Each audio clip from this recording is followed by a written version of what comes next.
ಆತ್ಮೀಯ ಬಂಧುಗಳೇ, ಮಹಾಭಾರತ ಭೀಷ್ಮ ಪರ್ವ.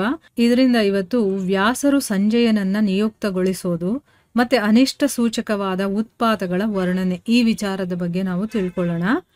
ವೈಶಂಪಾಯನರು ಹೇಳ್ತಾರೆ, ರಾಜನೇ, ಆಮೇಲೆ ಪೂರ್ವ ಮತ್ತೆ ಪಶ್ಚಿಮ ದಿಕ್ಕುಗಳಲ್ಲಿ ಎದುರು ಬದುರಾಗಿ ನಿಂತಿರುವಂತ ಎರಡೂ ಕಡೆಯ ಸೈನ್ಯವನ್ನ ನೋಡಿ ಭೂತ ಭವಿಷ್ಯ ವರ್ತಮಾನ 3 ಕಾಲಗಳ ಬಗ್ಗೆ ಜ್ಞಾನವಿರುವಂತಹ ಭಗವಂತ ವ್ಯಾಸರು ಏಕಾಂತದಲ್ಲಿ ಕುಳಿತಿರುವಂತ ರಾಜ ಧೃತರಾಷ್ಟ್ರನ ಹತ್ರ ಬಂದು ಹೇಳ್ತಾರೆ. ಈಗ ಅವನೊಬ್ನೇ ಕೂತಿದ್ದಾನಲ್ಲ, ಅವನ ಹತ್ರ ಬಂದು ವೇದವ್ಯಾಸರು ಹೇಳ್ತಾರೆ, ರಾಜನೇ, ನಿನ್ನ ಮಕ್ಕಳು ಮತ್ತೆ ಇನ್ನು ಬೇರೆ ರಾಜರ ಕಾಲ ಅನ್ನೋದು ಬಂದ್ಬಿಟ್ಟಿದೆ, ಅಂದ್ರೆ ಅವರಿಗೆ ಸಾವು ಅನ್ನೋದು ಬಂದ್ಬಿಟ್ಟಿದೆ. ಅವರು ಯುದ್ಧದಲ್ಲಿ ಒಬ್ರು ಇನ್ನೊಬ್ಬರನ್ನ ಸಂಹಾರ ಮಾಡೋದಕ್ಕೆ ತಯಾರಾಗಿ ನಿಂತಿದ್ದಾರೆ. ಮಗನೇ, ನೀನೇನಾದ್ರೂ ಇವರನ್ನ ಯುದ್ಧದಲ್ಲಿ ನೋಡಬೇಕು ಅಂತ ಇಷ್ಟಪಟ್ಟಿದ್ದೆ ಆದ್ರೆ ನಾನು ನಿನಗೆ ದಿವ್ಯ ದೃಷ್ಟಿಯನ್ನ ಕೊಡ್ತೀನಿ.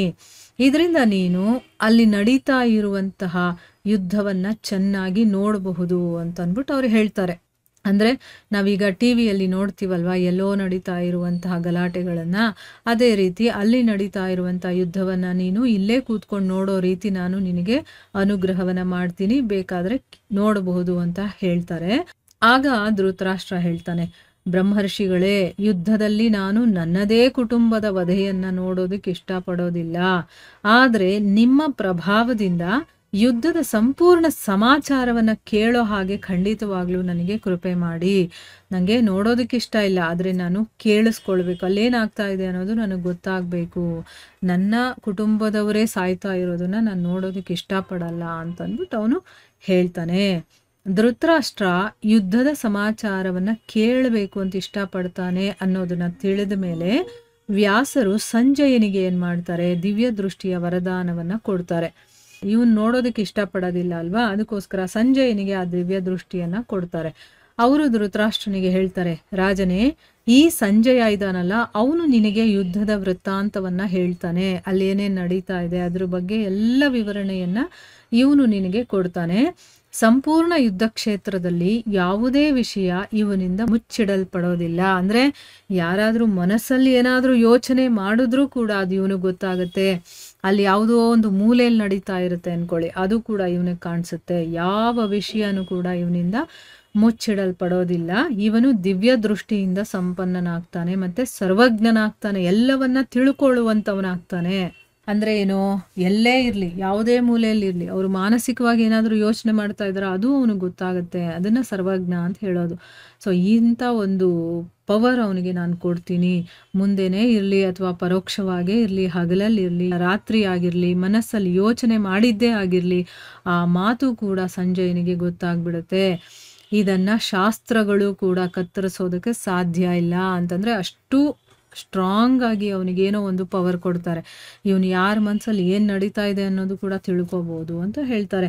ಪರಿಶ್ರಮ ಕಷ್ಟವನ್ನ ಕೊಡಲಾಗೋದಿಲ್ಲ. ಇವನಿಗೆ ಪರಿಶ್ರಮನೂ ಇಲ್ಲ, ಕಷ್ಟನೂ ಇಲ್ಲ. ಇವನು ಎಲ್ಲಿದಾನೋ ಅಲ್ಲಿ ಕೂತ್ಕೊಂಡು ಆರಾಮಾಗಿ ಈ ಯುದ್ಧದಲ್ಲಿ ಏನೇನಾಗಿರುತ್ತೋ ಅದನ್ನೆಲ್ಲ ನೋಡ್ಬೋದು, ಕೇಳಬಹುದು. ಮತ್ತೆ ಈ ಯುದ್ಧದಲ್ಲಿ ಅವನು ಜೀವಂತವಾಗಿ ವಾಪಸ್ ಬರ್ತಾನೆ. ಅಂದ್ರೆ ಇವನು ಯಾವ ಮೂಲೆಯಲ್ಲಿ ಏನಾಗ್ತಾ ಇದೆ ಅಂತಾನೂ ತಿಳ್ಕೊಬಹುದು, ಮತ್ತೆ ಇವನು ಜೀವಂತವಾಗಿರ್ತಾನೆ. ಇವನ ಮೇಲೆ ಯಾರು ಅಟ್ಯಾಕ್ ಮಾಡೋದಕ್ಕೆ ಆಗೋದಿಲ್ಲ ಅನ್ನೋದನ್ನು ಕೂಡ ಹೇಳ್ತಾರೆ. ನಾನು ಈ ಕೌರವರು ಮತ್ತೆ ಪಾಂಡವರ ಕೀರ್ತಿಯನ್ನ ವಿಸ್ತಾರಗೊಳಿಸ್ತೀನಿ. ಅಂದ್ರೆ ಈಗ ಪಾಂಡವರು ಕೌರವರು ಈ ರೀತಿ ಯುದ್ಧ ಮಾಡಿ ನಾಶ ಆಗ್ತಾರಲ್ಲ ಅಂತ ನೀನು ಯೋಚನೆ ಮಾಡಬೇಡ. ಇವರ ಕೀರ್ತಿ ಹೆಚ್ಚಾಗಬೇಕು, ಆ ರೀತಿ ನಾನು ವಿಸ್ತಾರಗೊಳಿಸ್ತೀನಿ.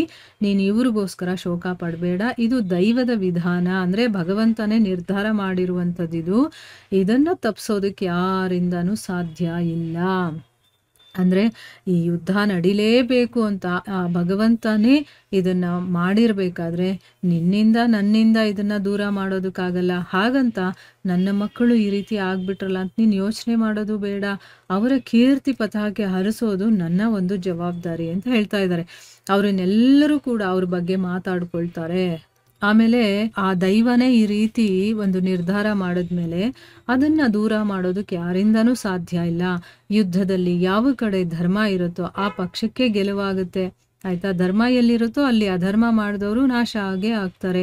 ಮಹಾರಾಜ, ಈ ಸಂಗ್ರಾಮದಲ್ಲಿ ಬಹಳ ದೊಡ್ಡ ಸಂಹಾರವಾಗುತ್ತೆ. ಯಾಕೆ ಅಂತಂದ್ರೆ ಈ ರೀತಿಯ ಭಯಸೂಚಕವಾದಂಥ ಅಪಶಕುನಗಳು ಕಾಣಿಸ್ತಾ ಇದೆ ಅಂತನ್ಬಿಟ್ಟು ಹೇಳ್ತಾರೆ. ಈಗ ಅವರಿಗೆ ಭೂತ ಭವಿಷ್ಯ ಎಲ್ಲ ಗೊತ್ತಾಗೋದ್ರಿಂದ ಅವರು ತುಂಬಾ ದೊಡ್ಡ ಸಂಹಾರನೇ ನಡೆಯುತ್ತೆ, ತುಂಬಾ ಜನ ಸಾಯ್ತಾರೆ ಇದರಲ್ಲಿ. ಅದಕ್ಕೋಸ್ಕರ ಅಂತಾನೆ ಈಗ ಈ ರೀತಿಯ ಅಪಶಕುನಗಳೆಲ್ಲ ಆಗ್ತಾ ಇರೋದು ಅಂತ ಹೇಳ್ತಾ ಇದ್ದಾರೆ. ಅಂದ್ರೆ ಈಗ ನಮ್ಗೇನಾದ್ರೂ ಆಗತ್ತೆ ಅಂದಾಗ ಮೊದಲೇ ಗೊತ್ತಾಗುತ್ತೆ ಕೆಲವೊಂದು ಅಪಶಕುನಗಳು ಅಥವಾ ಶುಭ ಶಕುನಗಳು ಅಂತ ಇರುತ್ತಲ್ವಾ. ಈಗ ಒಳ್ಳೆ ಕೆಲಸ ಚೆನ್ನಾಗ್ ಆಗುತ್ತೆ ಅನ್ನೋದು ನಮ್ಮ ಮನಸ್ಸಲ್ಲಿ ಬಂದಾಗ ನಮಗೆ ಒಳ್ಳೆ ಶಕುನಗಳು ಕಾಣಿಸುತ್ತೆ.